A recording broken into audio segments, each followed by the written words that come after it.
ABP news आपको रखे आगे। रूबिका जी, मैं थोड़ा सा आपको पास्ट में लेके जाऊंगा कि 1966-67 से ये एमएसपी के सिस्टम चालू की जिससे किसानों का शोषण ना हो। Commission for agriculture cost and price MSP decide करती है, जिसमें फार्मरों की कॉस्ट और एक नॉमिनल प्रॉफिट जोड़ के उसको डिक्लेयर किया जाता है। जब ये एपीएमसी एक्ट का मूलभूत जो सिद्धांत है वो एमएसपी है कि एपीएमसी में जो खरीदी होगी वो एमएसपी के आधार पे होनी चाहिए। ये जो 3 लॉ हैं उसमें ये कहा गया है कि जो प्राइवेट सेक्टर को माल बेचा जाएगा वहां पे एमएसपी की कोई बात नहीं की गई है।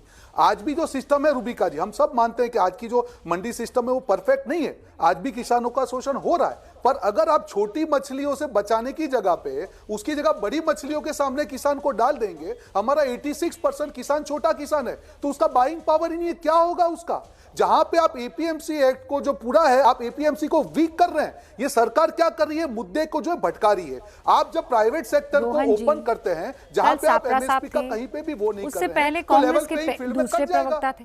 अरे तो फिर आप लोग क्यों कह रहे थे कि एपीएमसी एक्ट को हटा दिया जाएगा? आप क्यों इतने बड़े बड़े वादे कर रहे थे? और अगर वादा कर रहे थे तो आज आपको दिक्कत क्यों नजर आ रही है? केरल में एपीएमसी एक्ट क्यों नहीं है? उसको लेकर आपने मशाले क्यों नहीं उठाई? सुन लीजिए बात को। आपने 3 सवाल पूछे। अरे पर रूबिका जी, एक सवाल का जवाब लीजिए फिर दूसरा पूछिए, मैं आपकी समझ सकता हूं जो है वो।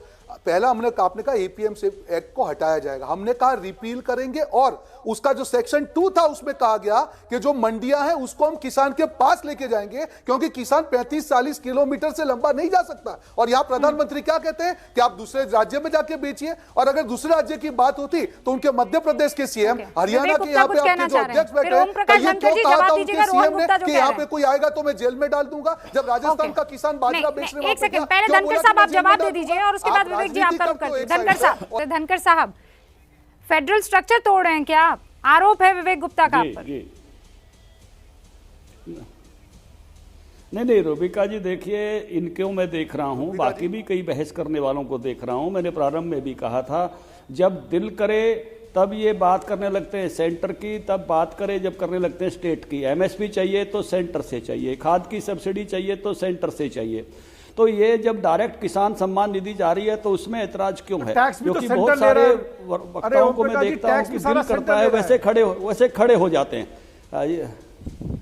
नहीं वो ले रहा है, लेकिन दे भी रहा है। कितने चीजों में एग्रीकल्चर स्टेट सब्जेक्ट होने के बावजूद भी एमएसपी पे खरीद सेंटर करता है, खाद की सब्सिडी सेंटर देता है, कि फसल बीमा सेंटर देता है। बहुत सारी चीज़ों में सेंटर जो है सीधा एग्रीकल्चर के लिए अच्छा काम कर रहा है। इरिगेशंस के लिए बहुत सारी स्कीमें सेंटर देता है, उन पर सब्सिडीज देता है।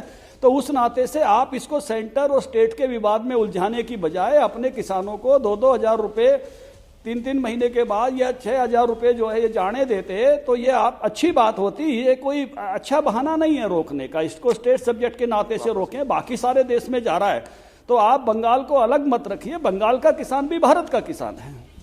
जब बाकी चीज़ों की सुविधा जा रही है, जब खाद की सब्सिडी जा रही है, जब फसल बीमा जा रहा है, और जब जो है आप बाकी अन्य सुविधाएं जो सेंटर की जाती हैं एग्रीकल्चर की, सब वो मिलती हैं, तो इसको भी जाने दीजिए। इसके कारण से बंगाल के किसानों का अहित मत कीजिए। और इसके नाते से, बहस के नाते से, हम जब चाहें जब स्टेट सब्जेक्ट, जब चाहें हम उसको कॉन्क्रीट लिस्ट पे बात करके सेंटर पे आना चाहते हैं। अपनी सुविधा से मत बदलिए। यानी मैं देख रहा हूं बहुत सारे किसान वक्ताओं को भी और बहुत सारे ऐसे प्रवक्ताओं को भी अपनी मर्जी से शिफ्ट होते हैं। कुछ बातें जब सेंटर से चाहिए होती हैं तो उसका आग्रह करते हैं, लेकिन जब उनको बचना होता है तो स्टेट सब्जेक्ट कह के बचने लग जाते हैं। तो ये सुविधा का तर्क ठीक नहीं है। जब सेंटर बहुत सारी चीज़ों पे पहल करता है तो सेंटर बहुत सारी चीज़ों को आगे भी लेकर जाएगा, उसको भी आदरपूर्वक स्वीकार कीजिए, कहूँगा मैं।